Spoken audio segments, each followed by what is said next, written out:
El patriotismo. Bakunin. Capítulo 6. Ya he demostrado en mi carta precedente que el patriotismo, como cualidad o pasión natural, procede de una ley fisiológica, de la que se determina precisamente la separación de los seres vivientes en especies, en familias y en grupos. La pasión patriótica es evidentemente una pasión solidaria. Para encontrarla más explícita y más claramente determinada en el mundo animal, es preciso buscarla, sobre todo, entre las especies de animales que, como el hombre, están dotados de una naturaleza eminentemente sociable.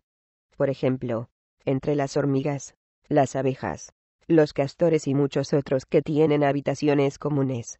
Lo mismo que entre las especies que vagan en manadas. Los animales con domicilio colectivo y fijo representan siempre, desde el punto de vista natural, el patriotismo de los pueblos agricultores, y los animales vagabundos en manadas, el de los pueblos nómadas. Es evidente que el primero es más completo que el último, puesto que este no implica más que la solidaridad de los individuos en manada, y el primero añade a la de los individuos la del suelo, y el domicilio que habitan. La costumbre, para los animales lo mismo que para los hombres, constituye una segunda naturaleza, y ciertas maneras de vivir están mejor determinadas, más fijas entre los animales colectivamente sedentarios que entre las manadas vagabundas. Y las diferentes costumbres, y las maneras particulares de existencia, constituyen un elemento esencial del patriotismo. Se podría definir el patriotismo natural así. Es una adhesión instintiva, maquinal, y completamente desnuda de crítica a las costumbres de existencia colectivamente tomadas y hereditarias o tradicionales, y una hostilidad también instintiva y maquinal contra toda otra manera de vivir. Es el amor de los suyos, y de lo suyo, y el odio a todo lo que tiene un carácter extranjero. El patriotismo es un egoísmo colectivo, por una parte, y, por la otra, la guerra. No es una solidaridad bastante poderosa para que los miembros de una colectividad animal no se devoren entre sí en caso de necesidad, pero es bastante fuerte para que todos sus individuos, olvidando sus discordias civiles, se unan contra cada intruso que llegue de una colectividad extraña. Ved los perros de un pueblo, por ejemplo. Los perros no forman, por regla general, república colectiva. Abandonados a sus propios instintos, viven errantes como los lobos, y solo bajo la influencia del hombre se hacen animales sedentarios. Pero una vez domesticados, constituyen en cada pueblo una especie de república fundada en la libertad individual, según la fórmula tan querida de los economistas burgueses. Cada uno para sí, y el diablo para el último.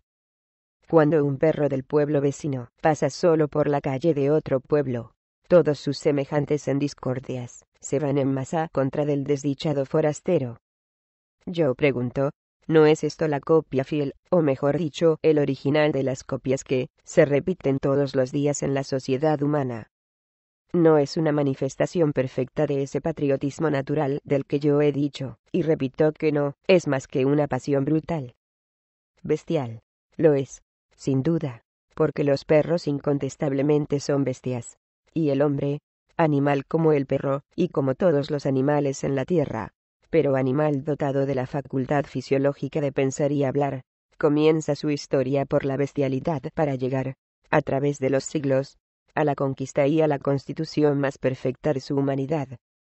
Una vez conocido el origen del hombre, no hay que extrañarse de su bestialidad, que es un hecho natural, entre otros hechos naturales, ni indignarse contra ella, pues no es preciso combatirla con energía, porque toda la vida humana del hombre no es más que un combate incesante contra su bestialidad natural en provecho de su humanidad. Yo he querido hacer constar solamente que el patriotismo que nos cantan los poetas, los políticos de todas las escuelas, los gobernantes y todas las clases privilegiadas como una virtud ideal y sublime, tiene sus raíces, no en la humanidad del hombre, sino en su bestialidad. En efecto, en el origen de la historia, y actualmente en las partes menos civilizadas de la sociedad humana, vemos reinar el patriotismo natural. Constituye en las colectividades humanas un sentimiento mucho más complicado que en las otras colectividades animales, por la sola razón de que la vida del hombre abraza incomparablemente más objetos que la de los animales. A las costumbres y a las tradiciones físicas se unen en él las tradiciones más o menos abstractas, intelectuales y morales, y una multitud de ideas y de representaciones falsas o verdaderas con diferentes costumbres religiosas, económicas, políticas y sociales. Todo esto constituido en tantos elementos de patriotismo natural del hombre, mientras todas estas cosas, combinándose de una manera o de otra, forman, con una colectividad cualquiera, un modo particular de existencia, de una manera tradicional de vivir, de pensar y de obrar distinto de las otras. Pero aunque haya alguna diferencia entre el patriotismo natural de las colectividades animales, con relación a la cantidad y a la calidad de los objetos que abraza, tiene de común que son igualmente pasiones instintivas, tradicionales, habituales y colectivas, y que la intensidad del uno como la del otro no depende en modo alguno de la naturaleza de su contenido.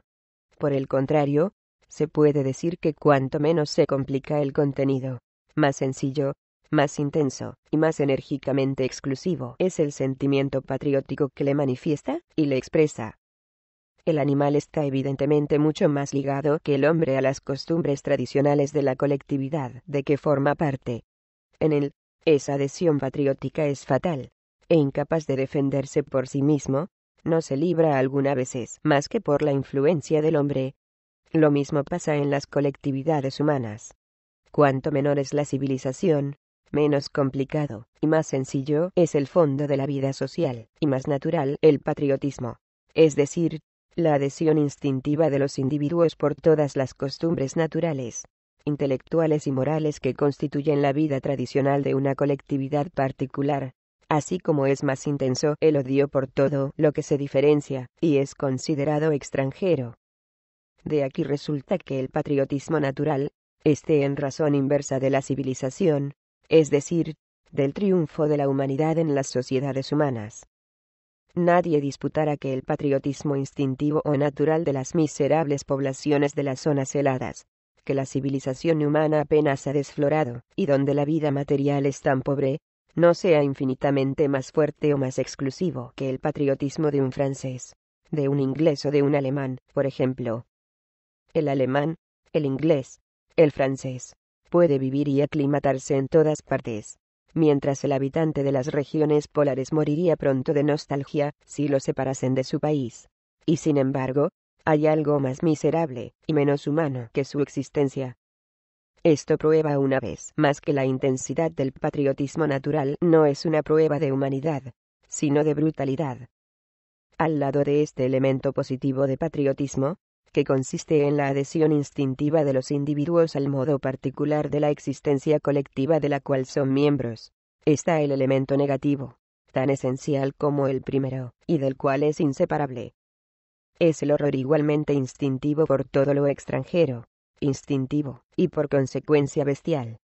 Sí, bestial realmente, porque este horror es tanto más enérgico e invencible que el que siente cuando menos se piensa y se comprende, y, por consiguiente, en este caso se es menos hombre. Hoy, este horror patriótico por el extranjero solo se encuentra en los pueblos salvajes, aunque también se encuentra en los pueblos medios salvajes de Europa, quien la civilización burguesa no se ha dignado civilizar, pero en cambio no se olvida nunca de explotar. Hay en las grandes capitales de Europa, en el mismo París, y en Londres sobre todo, calles abandonadas a una multitud miserable quien nadie ha sacado de su oscuridad.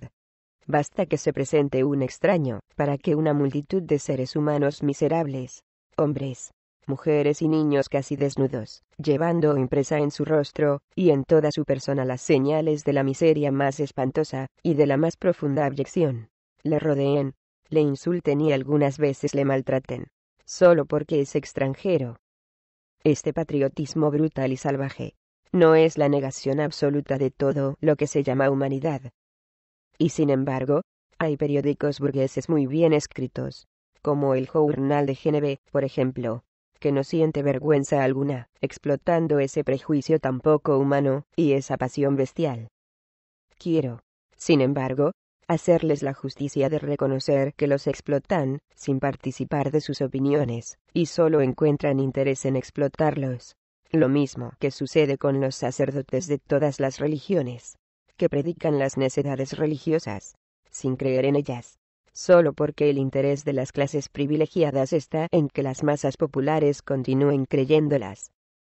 Cuando el journal de Geneve se encuentra falto de argumentos y de pruebas, dice: esto es una cosa, una idea, un hombre extranjeros, y tiene formada tan mezquina idea de sus compatriotas, que espera que le bastará pronunciar la terrible palabra extranjero, para que, olvidando sentido común, humanidad y justicia, se pongan todos a su lado.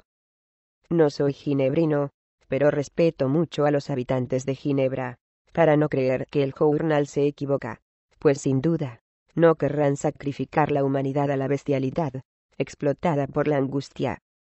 Del periódico ginebrino Le Progrès, de junio de 1869. Fin del capítulo 6.